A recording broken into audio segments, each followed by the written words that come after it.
Ndio maandiko inasema nini? Surely, hakika, he has borne our griefs. Alibeba nini? Huzuni zetu.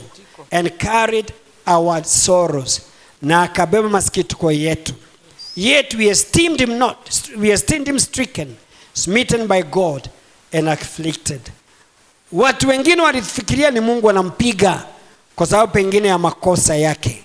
Lakini Yesu mwana wa Mungu hakuadhibiwa kwa sababu ya makosa yake. Yeye alikuwa ametoka mbinguni, walikuwa na Baba tangu mwanzo.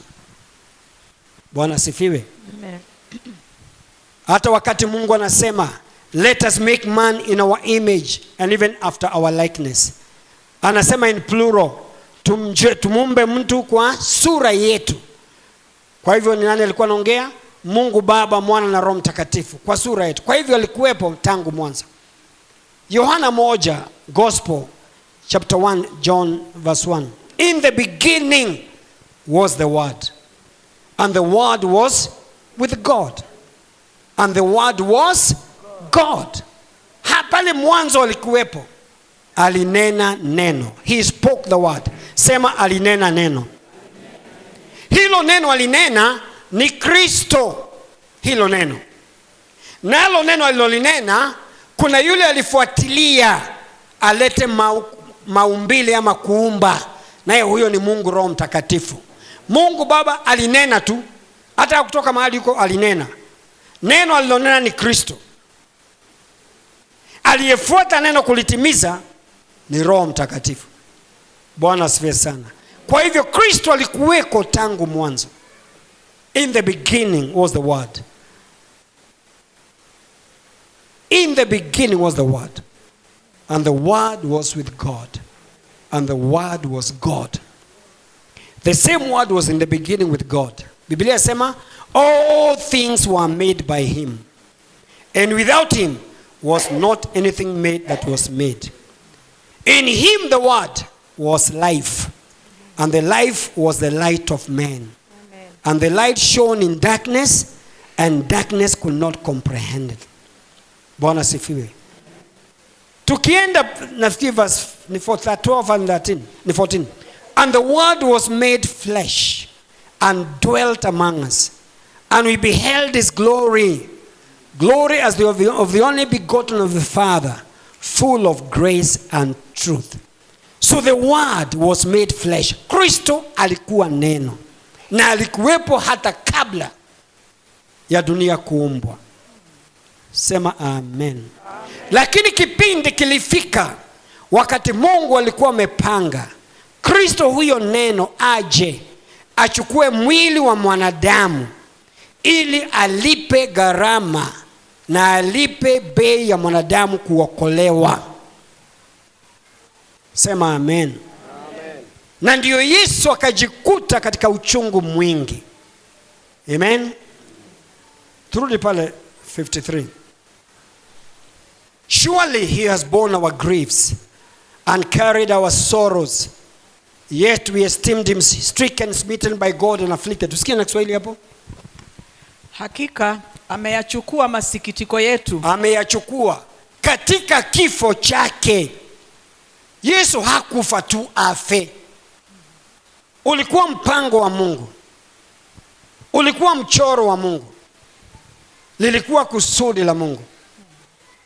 Kwa maana Biblia inasema, kwa maana jinsi hii Mungu aliupenda ulimwengu hata akamtoa mwana wake wa pekee ili kila mtu amwaminie asipotee bali awe na uzima wa milele. John 3:16. Kwa maana jinsi hii Mungu alipenda ulimwengu. Na unajua Mungu alitaka kuturejesha. Alitaka kujiturejesha kwake kulingana na maandiko matakatifu. Verse 17 nasema, therefore 2 Corinthians 5:17, if any man be in Christ, he is a new creature. All things are passed away. Behold, all things have become new. Verse 18 ndio nilikuwa nataka. And all things are of God, who has reconciled us to himself by Jesus Christ, and has given to us the ministry of reconciliation. God planned to reconcile us with himself. Alipanga mpango wa kujipatanisha na sisi, wa kutupatanisha sisi na yeye. Sema patanisho. Patanisho. Kwa nini patanisho? Kwa sababu Mungu alikuwa mtakatifu, na ikiwa ataturejesha kwake, nasi tulikuwa wenye dhambi, lazima angelipa gharama fulani, lazima angelipa deni fulani ya dhambi zetu ambazo zilitupata wakati Adamu alifanya dhambi. Sote tulikuwa ndani ya Adamu. Amen. Wewe kabla hujazaliwa ulikuwa wapi? Ulikuwa in seed form, ndani ya mama yako na ndani ya baba yako. Ni kweli ama si kweli? Ulikuwa wapi? Ulikuwa ndani ya mzazi wako. Ni kweli? Kabla hujazaliwa. Lakini wakati ulipofika wako, ndipo ukazaliwa. Nasi zote tulikuwa ndani ya Adamu. Alipokuwa anafanya dhambi, tulikuwa ndani yake tukiwa mbegu. Tulikuwa ndani ya viuno vyake. Alipofanya dhambi, tushiriki katika hiyo dhambi, tukajikuta wenye dhambi. Sio dhambi si tulifanya, lakini ni dhambi iliyotendwa na yeye ambaye alikuwa ni mwanzo wa wanadamu wote na kiini cha wanadamu wote, na tukashiriki dhambi yake. Kwa hivyo tulihitaji wokovu, kuokolewa. Na ikiwa Mungu atatupatanisha na yeye, lazima alipe deni ya dhambi zetu, makosa yetu na maovu yetu. Tunaenda wapi? Isaiah 53. Na ndio maandiko yanasema, turudie tena dada wetu. Bali alijeruhiwa kwa makosa yetu. Alijeruhiwa pale msalabani, alijeruhiwa, aliangikwa msalabani, akapigiliwa misumari mikono yake na miguu kwenye msalaba. Alifanywa hivyo kwa ajili ya dhambi zetu, kulipa dhambi zetu. Sema amen. Na hakuna mwingine angelipa dhambi zetu isipokuwa Yesu Kristo. Isipokuwa Yesu Kristo peke yake. Kwa nini? Kwa maana ilihitaji yeye ambaye hana dhambi na hakuwa na dhambi. Ikiwa Yesu alikuwa na dhambi, shetani hangeruhusu Yesu awe mwokozi. Kwa maana shetani ni mshtaki wa wandugu, ni mshtaki. Angesema hapana, hapana. Na hakuna mwanadamu yeyote ambaye angekuwa mwokozi, kwa maana wote walikuwa wenye dhambi tokana na dhambi ya Adam. Ni kweli ama si kweli? Na ndiyo Yesu angeletwa na Mungu kwa njia ingine toka mbinguni, na Mungu akanena neno lake kwa malaika Gabrieli, akatumwa kwa mwanamke mmoja mwanamwali ama bikra, jina lake Mariamu. Na Yesu hakuzaliwa tokana na mbegu ya mwanaume, alizaliwa tokana na mbegu ya Mungu ambalo ni neno la Mungu. Sema neno la Mungu. Sema neno la Mungu. Na Yesu na Mariamu akaletewa habari njema na malaika Gabrieli. Na hizo habari njema aliziamini, ya kwamba akiwa mwanamwali atapata mimba, atazaa mtoto na atakuwa mwokozi wa ulimwengu. Anauliza, mimi na sijajua mwanaume itakuwaje? Akaambiwa nini? Roho wa Mungu atakuja juu yako, na kile kitazaliwa toka kwa tumbo lako kitaitwa kitakatifu. Sema kitakatifu. Na ndio maandiko yamesema katika Gospel ya John chapter 1, in the beginning was the word, and the word was with God, and the word was God. In him was life. Ndani ya neno kulikuwa na uzima ama uhai. Liliponenwa neno hilo ambalo lina uzima wa Mungu na uhai wa Mungu, likanenwa kwa Mariamu. Mariamu akalipokea na akaongea, akasema, mimi ni mjakazi wa Mungu, na itendeke kwangu kama vile Mungu amenena. Hiyo tu ndilo lilihitajika aseme. Hilo neno likafanyika nini? Mimba. Na akachukua mimba, akabeba mimba isiyotokana na mwanaume wa dunia hii, Na ndiyo shetani hangeweza kumshitaki Yesu ati si mwokozi. Shetani anajua Yesu amehitimu na ametimiza kila kitu mwokozi alipaswa kutimiza, kwa maana hakuzaliwa na mwanadamu wa kawaida. Kulikuwa na manabii wengi, lakini hakuna nabii angetumwa aje afe kwa ajili ya dhambi za ulimwengu, kwa maana manabii wote, wenye haki wote, makuhani wote walikuwa mbegu ya nani? Ya Adamu. Na ndio Mungu angelete mbegu yake mwenyewe ilete mwokozi dunia hii, ambaye shetani hakuwa na madai juu yake, hakuwa na mashtaka juu yake. Na Yesu ndiye mwokozi wa ulimwengu. Sema amen. Amen. Kupitia damu aliyomwaga msalabani anatupatanisha na Mungu, anarejesha ulimwengu wote kwa Mungu kupitia damu yake mwana wa Mungu. Kupitia kifo chake msalabani, wewe na mimi tumerejeshwa kwake Mungu Baba. Bwana Yesu asifiwe. Amen. Tusomee verse 5. Verse 5. Bali alijeruhiwa kwa makosa yetu. Yesu pale msalabani hakuadhibiwa ama kujeruhiwa kwa makosa yake. Hakuwa na makosa mwana wa Mungu. Hakuwa na makosa. Alichubuliwa kwa maovu yetu. Alichubuliwa kwa maovu yetu na makosa yetu. Adhabu ya amani yetu ilikuwa juu yake. Unasikia? He was wounded for our transgression. Soma na Kiswahili tena. Adhabu ya amani yetu. Anza hapo verse 5. Okay, bali alijeruhiwa kwa makosa yetu. Alijeruhiwa kwa makosa yetu. Alichubuliwa. Majeraha yote ambayo yalikuwa juu ya mwili wa Kristo, yote yalikuwa kwa ajili ya makosa yetu. Kwa hivyo dhambi na makosa na maovu yako imelipiwa tayari. Amen. Hello. Amen. Tayari imelipiwa na Yesu Kristo. Amen. Hakuna mtu tunapaswa kumshukuru na kumwadhimisha na kumuenzi kama Yesu Kristo, aliyelipa kile ambacho hakuna mtu mwingine angelipa. Sema amen. Amen. Katika Agano la Kale, watu dhambi zilikuwa zinaondolewa kupitia damu ya kondoo. Mnajua kondoo inachinjwa. Wakati inachinjwa unawekelea nini? Unawekelea mkono juu. Na unapowekelea mkono juu inakatwa kichwa, inasemekana hiyo dhambi yako imebebwa na nini? Imeondolewa. Inaitwa ondoleo la dhambi.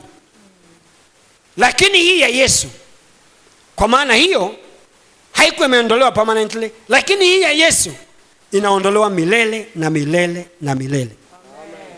Ya kwamba mpaka leo Mungu ametuandalia makao mbinguni. Mahali ambapo tutakaa na yeye. Sisi ambao ni kondoo wa Bwana Yesu Kristo. Sisi ambao ni kanisa wateule wa Mungu. Sisi ambao ni taifa takatifu, ukuhani mteule, tumeandaliwa makao ya milele mbinguni, tukae na huyo Mungu mtakatifu milele na milele. Amen. Kwa hivyo Biblia inasema wounded, nasema nini? Alijeruhiwa. Alijeruhiwa kwa ajili ya makosa yetu. Alichubuliwa kwa maovu yetu. Alichubuliwa kwa maovu yetu. Adhabu ya amani yetu ilikuwa juu yake. Yeye aliadhibiwa ili Mungu atununulie amani. Ile amani tuko nayo baada ya kuokoka. Wangapi walipata amani fulani walipookoka? Bwana asifiwe.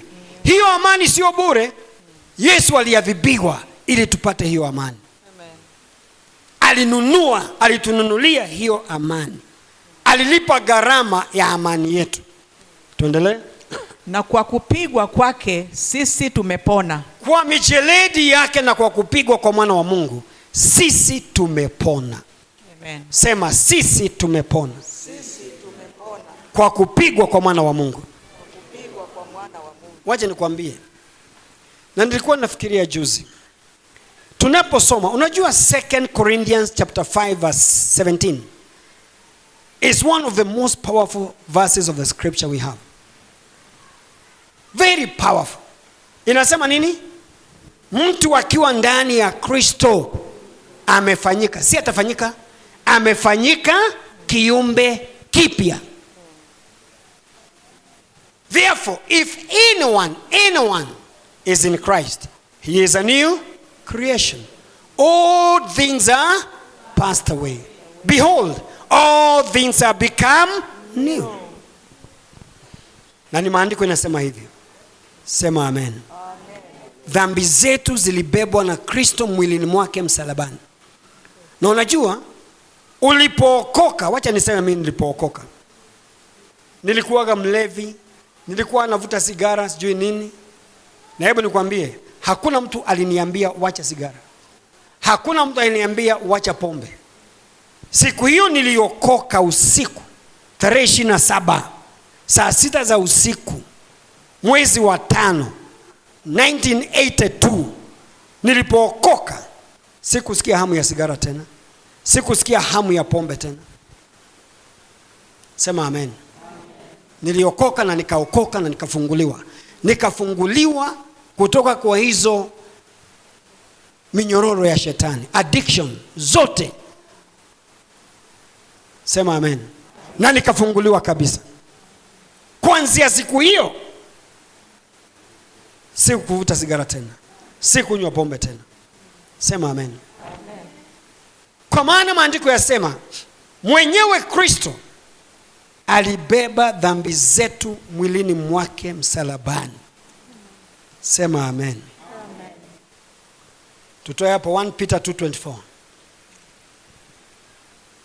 Tusome zote. 2:3. Who himself bore our sins in his own body on the tree in cross, that we, having died to sins, might live for righteousness, by whose stripes you were healed. Tuone na Kiswahili, tusikie na Kiswahili. Yeye mwenyewe Kristo alizichukua dhambi zetu katika mwili wake juu ya msalaba, tukiwa wafu kwa mambo ya dhambi. Unasikia? Sema Kristo alichukua dhambi zangu na maovu yangu na makosa yangu mwilini mwake juu ya msalaba. Na ndio maandiko yamesema nini? Alichibuliwa, aliadhibiwa, mwili wake ulipigwa mijeledi, alidungwa mikuki. Ni kweli ama si kweli? Alipigiwa misumari, alivishwa taji la kudhihakiwa la miiba, alifunikwa macho, akapigwa kofi, akaulizwa tabiri, ikiwa ni nabii wa Mungu, tabiri nani amekupiga? Alidhihakiwa, alifanywa mambo yao msalabani. Ni dhambi zetu zilikuwa zinaondolewa, akazibeba yeye mwenyewe. Alizibeba. Na alizipeleka wapi? Alipokufa, alipozibeba, si alienda mpaka alienda wapi? Kuzimu. Kwa maana roho yake ilikuwa imekuwa dhambi. Sio dhambi alifanya, ni dhambi zetu. Kwa maana amebeba na amebebeshwa na Mungu dhambi zetu. Alipokuwa kule kuzimu, yeye hakuwa amefanya dhambi, alikuwa tu mwenye haki, si ndio? Alipofikisha dhambi kule kwa shetani, Mungu alipomtazama akaona yeye ni haki. Hakuwa amefanya dhambi, na si yeye alifanya, ni sisi tulikuwa tumefanya.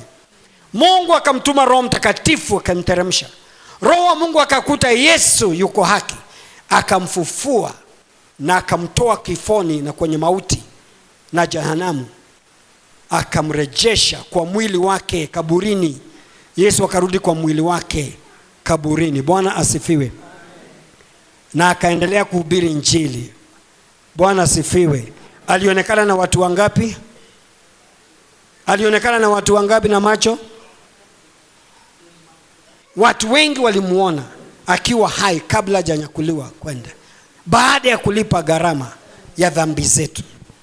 Hivi alivyochukua dhambi zetu mwili ni mwake juu ya msalaba, akazipeleka kuzimu na akaziacha huko. Hivyo ndivyo alibeba magonjwa yetu, maradhi yetu, hasara zetu, laana zetu, kifo chetu, akakipeleka kule na akakiacha kule.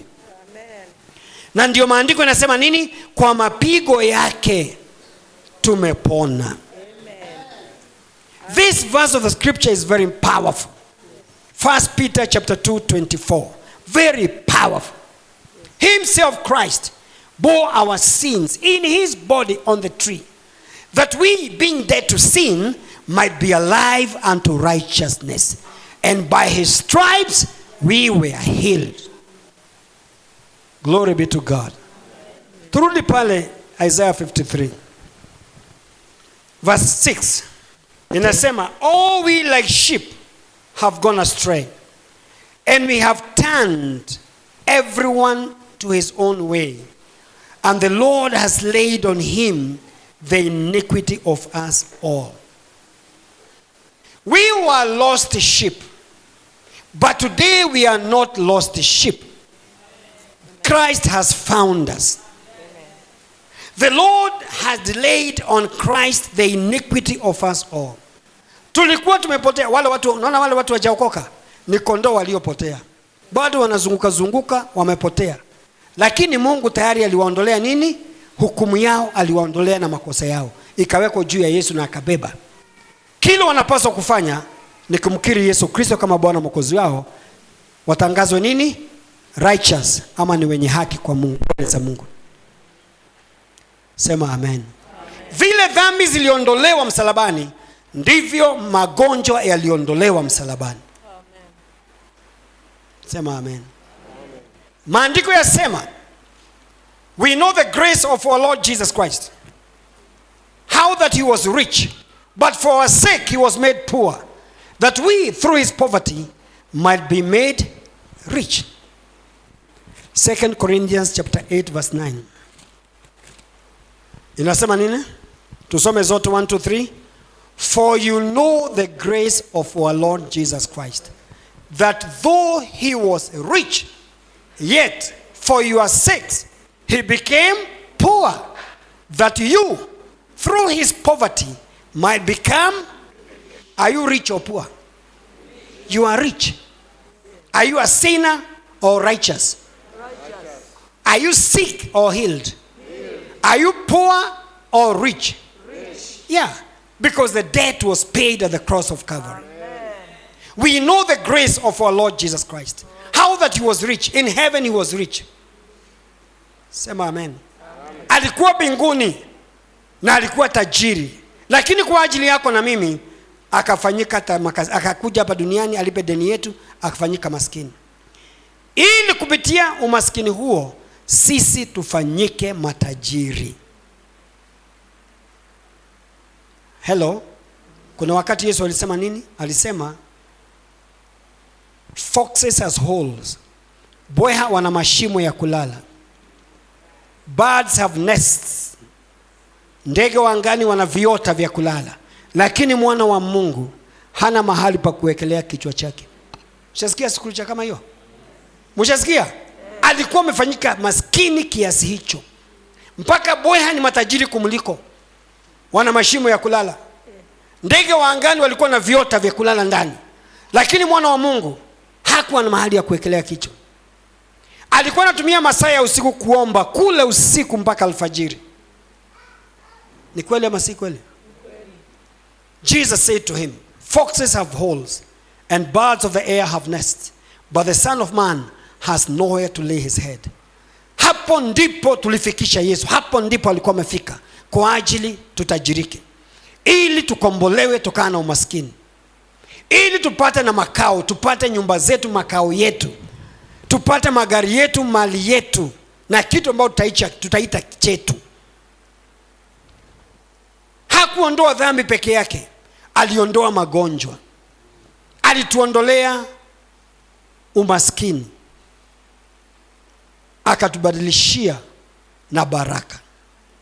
Bwana Yesu asifiwe. Mnaona hao maandiko mnaandika? Ni ya muhimu sana.